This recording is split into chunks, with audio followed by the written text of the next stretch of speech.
News కు స్వాగతం. నా పేరు లక్ష్మి. ఈనాటి వార్తల్లోని ముఖ్యాంశాలు. విశాఖ ఖాతాలో మరో ప్రతిష్టాత్మక సంస్థ. దేశంలోనే మొట్టమొదటి ఏవియేషన్ సిటీ ఏర్పాటుకు ఒప్పందం. ఏపీలో జిల్లాలకు కొత్త అధ్యక్షులు. జాబితాను ఖరారు చేసిన టీడీపీ అధిష్టానం.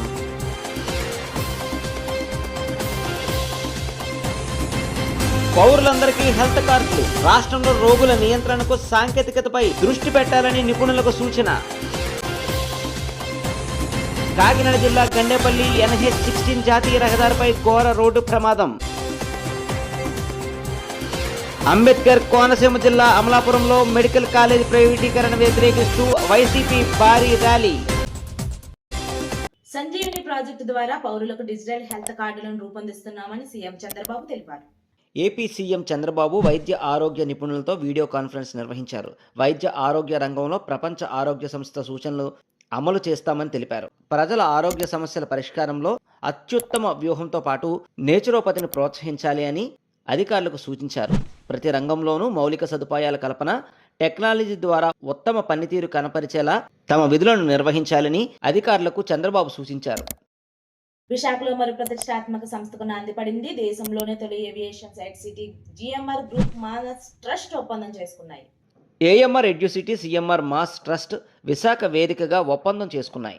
విశాఖలో జరిగిన ఈ కార్యక్రమంలో ఐటీ మంత్రి Nara Lokesh, Goa governor, Mansas trust chairman Ashok Gajapathiraju, కేంద్ర మంత్రి రామ్మోహన్ నాయుడు, స్పీకర్ అయ్యన్న పాత్రుడు పాల్గొన్నారు. ఆంధ్రప్రదేశ్ను అన్ని రంగాల్లో ముందుకు నడిపించేలా అన్ని చర్యలు తీసుకుంటాము అని, రానున్న 5 ఏళ్లలో 25 లక్షల ఉద్యోగాల కల్పన లక్ష్యంగా ముందుకు సాగుతున్నామని లోకేష్ తెలిపారు. సిటీ అనేది కేవలం రాష్ట్రానికి, దేశానికే కాదు, ప్రపంచానికి ఒక ఆదర్శంగా నిలబడబోతుంది. ఏవియేషన్ లో ఇప్పటికీ నేను రాము కలిసికట్టుగా పనిచేస్తున్నాం. అసలు ఒక ఇంజిన్ తయారు చేయాలంటే సుమారుగా 1000 కంపెనీలు వాళ్ళ కాంపోనెంట్స్ ఇస్తాయి. నేను రాముకు చెప్పా, పెద్ద పెద్దలు అవసరం లేదు, నాకు ఆ కాంపోనెంట్ తయారు చేసే లిస్ట్ చాలు, వాళ్ళందరినీ నేను ఆంధ్ర రాష్ట్రాన్ని తీసుకొస్తాం. ఆ క్లస్టర్ మనం కలిసికట్టుగా ఏర్పాటు చేద్దాం అని చెప్పాను. ఎడ్యుకేషన్ ని, ఇండస్ట్రీని ఇంటిగ్రేట్ చేసి యంగ్స్టర్స్ ఎవరైతే గ్రాడ్యుయేట్ అవుతారో జాబ్ రెడీగా వాళ్ళకి కావాల్సిన కరికులం కూడా తయారు చేసి అందించే బాధ్యత కూటమి ప్రభుత్వం తీసుకుంటుంది. నేను 99 పైసలకి ఫార్చ్యూన్ 500 కంపెనీస్ కి భూములు ఇస్తానంటే చాలా మంది ఎగతాళి చేశారు. భూమి ఇస్తే సరిపోతుందా, కంపెనీలు వస్తాయని. ఆ ఒక్క నిర్ణయం వల్ల TCS వచ్చింది. ఆ ఒక్క నిర్ణయం వల్ల కాగ్నిసెంట్ వచ్చింది. రాబోయే 100 రోజుల్లో కనీసం ఇంకొక 2 కంపెనీలకి విశాఖపట్నానికి IT రంగంలో తీసుకొచ్చే బాధ్యత కూడా కూటమి ప్రభుత్వం తీసుకుంటుంది. ఈ రోజు మనం చూసుకుంటే కొంతమంది బయట దేశాలకు వెళ్లి ఆ స్కిల్స్ నేర్చుకొని ట్రైనింగ్ పొంది, లేకపోతే ఆ కోర్సులు నేర్చుకొని మళ్ళీ తిరిగి వచ్చి భారతదేశంలో పనిచేస్తున్నారు. ఎందుకు మన దగ్గరే ఆ స్కిల్ సెట్ గానీ, ఆ ట్రైనింగ్ గానీ, ఆ యూనివర్సిటీలు గానీ మన దగ్గర ఉండకూడదనే ఒక మంచి ఆలోచనతో మన ఉత్తరాంధ్ర ప్రాంతంలో ఈ రోజు ఏవియేషన్, డిఫెన్స్, అలాగే ఏరోస్పేస్ కి సంబంధించి ఎడ్యుసిటీ ముందుకు పెట్టడం జరిగింది. ఈ యొక్క యూనివర్సిటీ కేవలం మన ఉత్తరాంధ్రకు, భారతదేశానికో సంబంధించినటువంటి కేంద్రంగా ఉండకూడదు. ప్రపంచంలో ఉన్న యూనివర్సిటీలకు అన్నిటికీ ద బెస్ట్ గా ఇక్కడ తయారు చేయాలని ఎప్పుడైతే ఆ ఆలోచన లోకేష్ అన్న గారు జోడించారో, యూనివర్సిటీని కాస్త ఎడ్యుసిటీగా మార్చాం. అమెరికాలో గాని, యూకేలో గాని, ఆస్ట్రేలియాలో గాని ఎక్కడెక్కడైతే ఏవియేషన్ కి సంబంధించినటువంటి బెస్ట్ యూనివర్సిటీలు, బెస్ట్ కాలేజెస్ ఏవైతే ఉన్నాయో వాటన్నిటికీ కూడా ఈ ఎడ్యుసిటీ ఒక కేంద్రంగా మారాలి, ఒక వేదికగా మారాలనే ప్రయత్నంతో రేపు రాబోతున్న రోజుల్లో మనం కృషి చేయబోతున్నాం. జిల్లాలకు కొత్త అధ్యక్షులను ఖరారు చేసిన తెలుగుదేశం పార్టీ ఈ మేరకు ఎమ్మెల్యేలు, జిల్లా పార్టీ నేతలకు అధిష్టానం నుంచి సమాచారం అందింది. ఏపీలో జిల్లాల వారీగా అధ్యక్షులను నియమించిన సీఎం చంద్రబాబు నాయుడు ఈ మేరకు జాబితాను ఖరారు చేశారు. శ్రీకాకుళం IIIT క్యాంపస్ వివాదాలకు నెలవుగా మారింది. అక్కడ పనిచేస్తున్న అధ్యాపకులు, బోధనేతర సిబ్బంది తమపై వేధింపులకు పాల్పడుతున్నారని ఇంజనీరింగ్ చివరి సంవత్సరం విద్యార్థులు, ఉపకులాధిపతి, డిజిటల్ డైరెక్టర్లకు ఫిర్యాదు చేశారు. శ్రీకాకుళం IIIT క్యాంపస్ లో బోధనాతీత సిబ్బంది తమపై వేధింపులకు పాల్పడుతున్నారు అని ఇంజనీరింగ్ చివరి సంవత్సరం విద్యార్థులు రిజిస్టర్ డైరెక్టర్లకు ఫిర్యాదు చేశారు. బోధనా సిబ్బంది పాఠ్యాంశాలను బోధించకుండా యూట్యూబ్, చాట్ జీపీటీలలో చూసి నేర్చుకోవాలని చెబుతున్నారని విద్యార్థి సంఘం నేతలు ఆరోపిస్తున్నారు. శిక్షణ, ఉపాధి కల్పన విభాగాల అధికారులు విద్యార్థులకు శిక్షణా కార్యక్రమాలు సరిగా నిర్వహించకుండా అశ్రద్ధ వహిస్తున్నారు అని ఆవేదన వ్యక్తం చేస్తున్నారు. ఈ IIIT క్యాంపస్లో పరిస్థితులను విద్యార్థులు ఎలక్ట్రానిక్ మెయిల్ ద్వారా ఉన్నత అధికారులకు ఫిర్యాదు చేయగా ఈ విషయంపై స్పందించిన రిజిస్ట్రార్ అమరేంద్ర కుమార్ క్షేత్రస్థాయిలో విచారణ జరిపి నివేదికను తయారు చేసి ఒక కమిటీని నియమిస్తామని, తప్పు జరిగింది అని తెలిస్తే అందుకు బాధ్యులైన వారిపై కఠిన చర్యలు తప్పకుండా తీసుకుంటామని విద్యార్థులకు హామీ ఇచ్చారు. వైసీపీ హయాంలో రాజకీయ కక్షతో నిషేధిత జాబితాలో చేర్చిన భూములను పరిశీలించి న్యాయం చేస్తామని మంత్రి నాదెండ్ల మనోహర్ తెలిపారు. ఏలూరు జిల్లా కలెక్టరేట్ కార్యాలయంలో 22A భూముల పరిష్కార వేదిక కార్యక్రమంలో మంత్రి నాదెండ్ల మనోహర్ పాల్గొన్నారు. స్వయంగా నిషేధిత భూముల సమస్యల పరిష్కారం కోసం స్వయంగా అర్జీలను స్వీకరించి నిషేధిత భూముల సమస్యల పరిష్కారం కోసం రాష్ట్రంలోనే తొలిసారి ఏలూరులో ప్రత్యేక గ్రీవెన్స్ ఏర్పాటు చేసినట్లు మంత్రి నాదెండ్ల తెలిపారు. ఈ కార్యక్రమంలో అందిన అర్జీలను అక్కడికక్కడే పరిష్కరించేలా సంబంధిత అధికారులను ఆదేశించారు. సమస్య కావాలని కొంతమంది ఇబ్బంది పెట్టడానికి రాజకీయ కక్షతోటి ఊహించని విధంగా సామాన్యుల జీవితాలని ఒక ఆట ఆడుకున్నారు గతంలో వైఎస్ఆర్సీపీ ప్రభుత్వం. చుక్కల భూములు అన్నారు, 22A అన్నారు, రెడ్ డాట్లు పెట్టారు. సో గౌరవ ముఖ్యమంత్రి గారు సంవత్సరంన్నర నుంచి కూడా రెవెన్యూ శాఖ ప్రక్షాళన జరగాలి, ఎవరైతే ఇబ్బంది పడుతున్నారో సామాన్యులు వాళ్ళు ఇన్నిసార్లు తిరగకూడదు ప్రభుత్వ కార్యాలయాలని ఈ 22A భూములపైన నిషేధం, ఇబ్బందులు, దానికి చేయాల్సిన సవరణలు, డేటా ఎంటర్ అవుతున్నప్పుడు జరిగిన పొరపాట్లు, వీటన్నిటిపైన కూడా ప్రతి జిల్లాలో కూడా సమీక్షించి త్వరగా దీన్ని ఆ సమస్య పరిష్కారం చేయమని ఆయన ఇచ్చిన ఆదేశాల మేరకు ఈరోజు ఏలూరు జిల్లాలో మొట్టమొదటిసారి ప్రజలకే అవకాశం ఇచ్చి వచ్చిన ప్రతి అర్జీని స్వీకరించడమే కాకుండా పరిష్కారం చేసే విధంగా చర్యలు తీసుకుంటున్నాం. ఏవైతే ఇతర శాఖలతో అంటే ప్రత్యేకంగా దేవాదాయ శాఖతో అనుసంధానమైన కొన్ని సమస్యలపైన వారం నుంచి 14 రోజుల సమయం వాటికి గడువుగా మేము ఒక సిస్టమేటిక్ విధానంలో వెళ్లే విధంగా మేము చర్యలు తీసుకుంటాం. కాకినాడ జిల్లా గండేపల్లి NH16 జాతీయ రహదారిపై ఘోర రోడ్డు ప్రమాదం చోటు చేసుకుంది. రాజమహేంద్రవరం నుంచి విశాఖపట్నం వెళ్తున్న ఎడ్డీఓ కారును గుర్తు తెలియని వాహనం ఢీకొట్టింది. ఈ సంఘటనలో ఇద్దరు అక్కడికక్కడే మృతి చెందారు. రాజమహేంద్రవరం నుంచి విశాఖపట్నం వెళ్తున్న ఎడ్డీఓ కారును గుర్తు తెలియని వాహనం ఢీకొట్టిన ఘటనలో ఇద్దరు అక్కడికక్కడే మృతి చెందారు.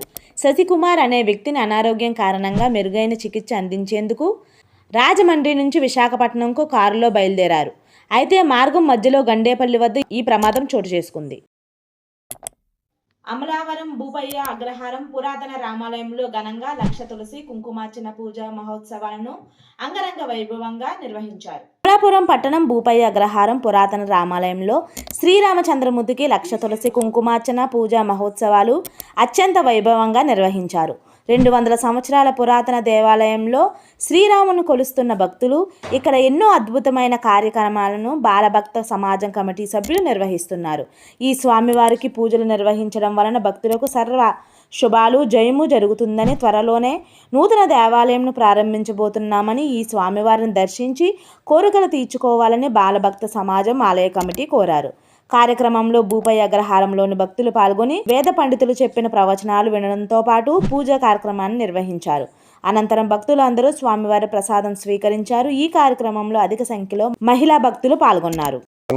రామచంద్ర ప్రభు అత్యంత పురాతనమైనటువంటి ఆలయం. ఈ ఆలయంలో ఎంతో మంది మహానీయుల చేత అది ఆరాధింపబడినటువంటి దేవాలయం. ఇక్కడ నిరంతరం కూడా పూజలు, అభిషేకాలు, కార్యక్రమాలు, పారాయణలు, సుందరకాండ పారాయణలు, విష్ణు సహస్రనామ పారాయణలు, హనుమాన్ చాలీసా పారాయణలు, ఈ రకమైన కార్యక్రమాలు అవిచ్ఛిన్నంగా ఎంతో కొన్ని సంవత్సరాల నుంచి సాగుతున్నటువంటి పవిత్ర క్షేత్రం. ఇది వెలిసినటువంటి క్షేత్రం, కోరినటువంటి కోరికలను తీర్చేటటువంటి క్షేత్రం ఈ రామక్షేత్రం అనేటువంటిది. ఇక్కడ నూతనమైనటువంటి ఆలయ నిర్మాణం కూడా జరుగుతోంది. అస్మదాచార్య పర్యంతం వందే గురు పరంపరాం దేవరాజ దయాపాత్రం దేవత్యాది గణార్ణవం భృగ్వాదిమణిభిర్మాణ్యం వందే శ్రీ విగణోమణిం ఆపదామపహత్తారం దాతారం సర్వసంపదాం లోకాభిరామం శ్రీరామం భూయో భూయో నమామ్యహం. మన భూపయగ్రహార గ్రామంలో అతి పురాతనంగా 200 సంవత్సరాల పైమాట రామచంద్రమూర్తి భక్తులందరికీ కూడా ఏ కోరికలతో వచ్చినా ఈ దేవాలయంలో వారి యొక్క కోరికలన్నీ కూడా సఫలీకృతమయ్యి వారందరూ కూడా నిత్యోత్సవ, పక్షోత్సవ, మాసోత్సవ, సంవత్సరోత్సవాలు అన్నట్టుగా రామచంద్రమూర్తి నిత్య కళ్యాణం పచ్చదారణం వారి కోరికలన్నీ కూడా కళ్యాణం చేయించుకుంటాం. మళ్ళీ తిరిగి మళ్ళీ వారు అనుకున్న కోరికలన్నీ కూడా నెరవేరుతూ ఉన్నాయి.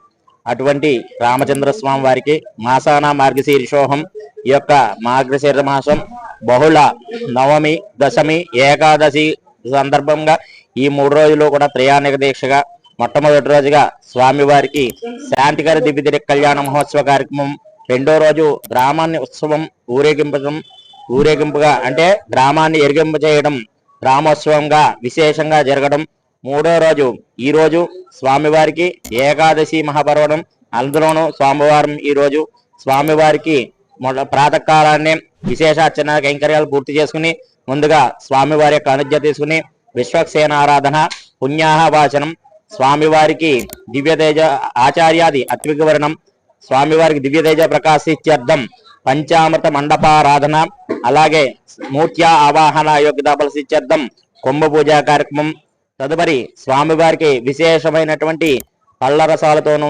అలాగే పంచామృతంతోనూ సుగంధ ద్రవ్యాలతోనూ విశేష స్నపన తిరుమంజన కార్యక్రమం, తదుపరి అలంకార సేవ, స్వామివారికి బాలభోగ నివేదన కార్యక్రమం, తదుపరి స్వామివారికి ప్రీతికరమైనటువంటి లక్ష దళాలతో తులసి అర్చన, అలాగే అమ్మవారికి భక్తులందరికీ కూడా సకల సౌభాగ్యాన్ని ఇచ్చే నిమిత్తంగా కుంకుమార్చన కైమరలు అన్ని కూడా పరిసమాప్తమయ్యి స్వామివారికి చతుర్వేదాలతో ఆశీర్వచనం, భక్తులందరికీ కూడా సకల సౌభాగ్యాలని, సర్వ శ్రేయస్సుని, సర్వ సంపత్కరాలని చేకూర్చే నిమిత్తంగా వేద ఆశీర్వచన కార్యక్రమం, నీరాజన మంత్ర పుష్పాలతో ఈ రోజు కార్యక్రమం పరిసమాప్తం చేసుకుని రేపటి రోజున స్వామివారి యొక్క అన్నప్రసాద వితరణ కార్యక్రమం జరిపించబడుతుంది.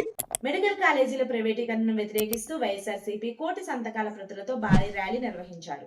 వైఎస్ఆర్సీపీ పార్టీ ఆధ్వర్యంలో రాష్ట్ర వ్యాప్తంగా కోటి సంతకాల సేకరణలో భాగంగా రాష్ట్ర మాజీ ముఖ్యమంత్రి వైఎస్ఆర్ కాంగ్రెస్ పార్టీ అధ్యక్షులు జగన్మోహన్ రెడ్డి ఆదేశాల మేరకు కోటి సంతకాల సేకరణ నిర్వహించి గవర్నర్ కు అందజేసే కార్యక్రమాన్ని జిల్లా అధ్యక్షుడు చెల్ల జగ్గిరెడ్డి ఆధ్వర్యంలో డాక్టర్ బిఆర్ అంబేద్కర్ కోనసీమ జిల్లా కేంద్రం అమలాపురంలో 7 నియోజకవర్గాల కోఆర్డినేటర్లు, ముఖ్య నాయకులు, కార్యకర్తలు అనుసంధానంతో భారీ ర్యాలీ నిర్వహించారు. రాష్ట్ర వ్యాప్తంగా కోటి సంతకాలు సేకరించి రాష్ట్ర గవర్నర్ కు జగన్మోహన్ రెడ్డి చేతుల మీదుగా అందచేయడం జరుగుతుందని జగ్గిరెడ్డి తెలియజేశారు. వైఎస్ఆర్ కాంగ్రెస్ పార్టీ పట్టణ కౌన్సిలర్లు, కార్యకర్తలు, నాయకులు, అభిమానులు అధిక సంఖ్యలో పాల్గొని కార్యక్రమాన్ని విజయవంతం చేశారని చెల్ల జగ్గిరెడ్డి తెలిపారు. కూటమి ప్రభుత్వానికి వ్యతిరేకంగా సంతకాల సేకరణలో ప్రజలు ముందుకు వచ్చి సంతకాలు చేసేవారని మాజీ ఎంపీ చింతా అనురాధ్ అన్నారు. ఈ కార్యక్రమంలో రాష్ట్ర మాజీ మంత్రి పినిపే విశ్వరూప్, ఎమ్మెల్సీ తోట త్రిమూర్తులు, బొమ్మి ఇజ్రాయిల్ తదితరులు పాల్గొన్నారు.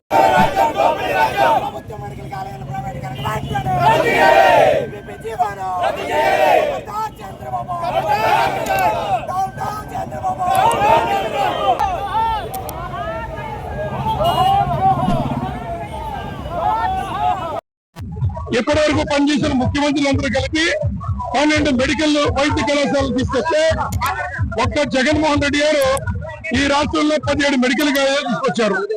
దానివల్ల ఉపయోగం ఏమిటంటే మరి ఏదైతే రాజశేఖర రెడ్డి గారు ఆరోగ్యశ్రీ పద్ధతిగా ఉన్నాడో అలాగే వైఎస్ జగన్మోహన్ రెడ్డి గారు కూడా మనందరి పిల్లలకి వైద్య సీట్లు రావడం కోసం, వైద్యాన్ని ఉచితంగా అందించడం కోసం ఈ రోజు 17 మెడికల్ కాలేజీలు చేస్తే 1,00,000 కోట్లు అమరావతి మీద ఖర్చు పెట్టడానికి చంద్రబాబు నాయుడు గారికి నిధులున్నాయి. కానీ 5,000 కోట్లు ప్రజలు ప్రాణాలు నిలబెట్టేటువంటి వైద్య కళాశాల మీద ఖర్చు పెట్టడానికి చంద్రబాబు నాయుడు అండ్ టీం వెనకడుగేస్తున్నారు. అందరికీ నమస్కారం అండి. ఈరోజు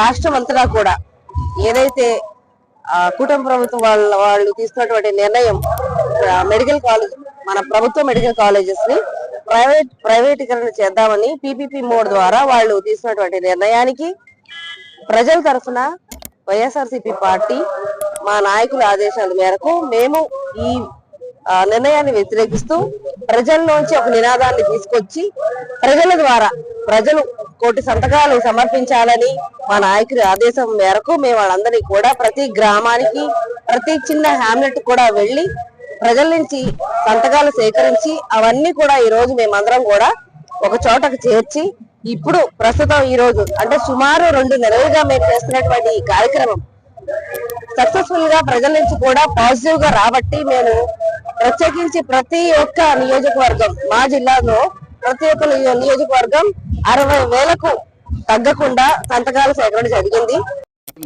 అదేంటంటే దాదాపు ప్రతి జిల్లా ప్రధాన కేంద్రంలో ప్రభుత్వ వైద్య కళాశాల ఉండాలన్న ఒక లక్ష్యంతో ఈ రోజు జగన్మోహన్ రెడ్డి గారు 17 కొత్త మెడికల్ కాలేజీలను స్థాపన చేస్తే దాంట్లో దాదాపు 7 కాలేజీలు పూర్తయితే మిగిలిన 10 కాలేజీలని ఈ రోజు ఈ కూటమి ప్రభుత్వం చంద్రబాబు నాయుడు గారు ఈ యొక్క మెడికల్ కాలేజ్ అనే ప్రభుత్వ పరంగా నడిస్తే జగన్మోహన్ రెడ్డి గారి పేరు చిరస్థాయిగా ఉండిపోద్దన్న లక్ష్యంతో ఒక దుగ్ధతో ఈ రోజు ఏదైతే మెడికల్ కాలేజీని పీపీపీ మోడ్ లో ప్రైవేట్ పరం చేయడానికి సిద్ధపడ్డారో దానిని నిరసిస్తూ రచ్చబండి అనే కార్యక్రమం ద్వారా దాదాపు 4.5 లక్షల సంతకాల్ని డాక్టర్ బిఆర్ అంబేద్కర్ కోనసీమ జిల్లా వ్యాప్తంగా సేకరించి దాంట్లో అమలాపురం అసెంబ్లీ నియోజకవర్గం నుంచి దాదాపు 80,000 సంతకాలను సేకరించి ఈ రోజు మరి రాష్ట్ర ప్రధాన కేంద్రమైనటువంటి వైఎస్ఆర్ కాంగ్రెస్ పార్టీ కేంద్ర కార్యాలయానికి ఇవాళ మా జిల్లా అధ్యక్షుడు జగ్గిరెడ్డి గారి నాయకత్వంలో ఈ రోజు 7 కోనసీమకు చెందినటువంటి 7 అసెంబ్లీ కాన్స్టిట్యున్సీ కోఆర్డినేటర్లు అందరూ కలిసి ఈ రోజు ఈ కార్యక్రమాన్ని చేపట్టాం. గెద్దనాపల్లి అగ్ని ప్రమాద బాధితులను పరామర్శించి నిత్యావసర వస్తువులు నగదు అందించిన జగ్గంపేట జనసేన ఇన్ఛార్జ్ తుమ్మలపల్లి రమేష్. జగ్గంపేట నియోజకవర్గం కిల్లంపూడి మండలం గెద్దనాపల్లి గ్రామంలో చక్రాంతి అమ్మిరాజు, చక్రాంతి ప్రసాద్ 2 కుటుంబాలకు చెందిన తాటాకులు ఇల్లు అగ్ని ప్రమాదం సంభవించి పూర్తిగా కాలిపోయాయి. ఈ రోజు వారిని జగ్గంపేట జనసేన ఇన్ఛార్జ్ తుమ్మలపల్లి రమేష్ పరామర్శించి ధైర్యంగా ఉండాలని తెలియజేశారు. మొన్ననే వారు డ్వాక్రా రుణం, పశువుల రుణం తీసుకుని 2 లక్షల రూపాయలు బీరువాలో దాచుకున్నారు. అగ్ని ప్రమాదంలో మొత్తం 2 లక్షల రూపాయల నగదుతో పాటు భూమికి సంబంధించిన దస్తావేజులు పూర్తిగా కాలిపోయాయని తెలిపారు. తుమ్మలపల్లి రమేష్ వారికి 2 బస్తాల బియ్యం, కొంత నగదును సహాయంగా అందించి ప్రభుత్వం అండగా ఉంటుందని, వెంటనే ప్రభుత్వాధికారులకు ఆదేశాలు అందించి తక్షణమే వారికి ప్రభుత్వం నుంచి సాయం అందించాలని కోరారు.